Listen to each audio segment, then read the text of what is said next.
Price lord. ಒಳ್ಳೆ ಮಾತು. ಮಂದಿರಕ್ಕೆ ಹೋಗ್ಬೇಕು, ನೀನು ಚರ್ಚಿಗೆ ನೀನು ಹೋಗ್ಬೇಕು. ಚರ್ಚ್ ನಿನಗೆ ಆಶೀರ್ವಾದ ಕೊಡುವಂತ ಸ್ಥಳ. ಅಲ್ಲಿರುವಂತ ಬೋಧಕನು ಮಾತನಾಡುವ ಮಾತುಗಳು ಯಾರೋ ನಿನ್ನ ಬಗ್ಗೆ ಹೇಳಿದರೆ ಹೇಳುವಂತ ಮಾತುಗಳಲ್ಲ.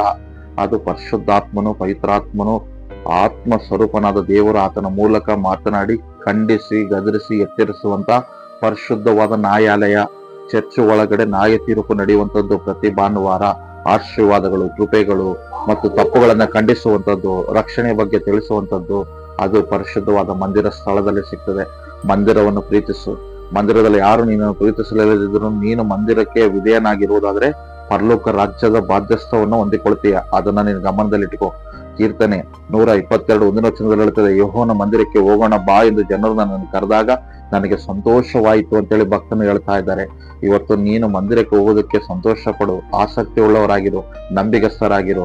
ಮಂದಿರದಲ್ಲಿರುವ ಸಭಾಪಾಲಕನು ಹೇಳುವ ಪ್ರತಿ ಮಾತುಗಳಿಗೆ ವಿಧೇಯರಾಗುವುದಾದ್ರೆ ಪರಲೋಕದಲ್ಲಿರುವ ದೇವರ ಮಾತುಗಳನ್ನು ನೀನು ಕೇಳ್ತೀಯ ಅಂತೇಳಿ ಪರಲೋಕದಲ್ಲಿರುವಂತ ದೇವರು ನಿನ್ನ ವಿಧೇಯತ್ವವನ್ನು ಮೆಚ್ಚಿಕೊಂಡು ಆ ಮಂದಿರದಿಂದ ನಿನಗೆ ಮುಂದಿನ 6 ದಿನಗಳಿಗೆ ಆಶೀರ್ವಾದಗಳನ್ನು ಕೊಡ್ತಾನೆ. ಕಷ್ಟಾರ್ಜಿತಗಳನ್ನು ಆಶೀರ್ವದಿಸ್ತಾನೆ. ನಿನ್ನ ಐಶ್ವರ್ಯದಿಂದಲೂ ಸಮಾಧಾನದಿಂದಲೂ ಸಂತೋಷದಿಂದಲೂ ನಡೆಸ್ತಾನೆ. ಮಂದಿರ ನಿನ್ನನ್ನು ಪ್ರೀತಿಸ್ತದೆ. ಮಂದಿರದ ಒಳಗಡೆ ಇರೋರು ಕೂಡ ಪ್ರೀತಿಸ್ತಾರೆ. ಮಂದಿರದಲ್ಲಿರುವ ಸಭಾಪಾಲಕನು ಪ್ರೀತಿಸ್ತಾನೆ. ಅದಕ್ಕೆ ಖಂಡಿಸಿ ಗದರಿಸಿ ನಿನಗೆ ಒಳ್ಳೆಯ ಮಾತುಗಳನ್ನು ಹೇಳ್ತಾನೆ. ಜಾಗ್ರತೆ ಮಗಳೇ, ಮಗನೇ. God bless you. ಆಮೆನ್.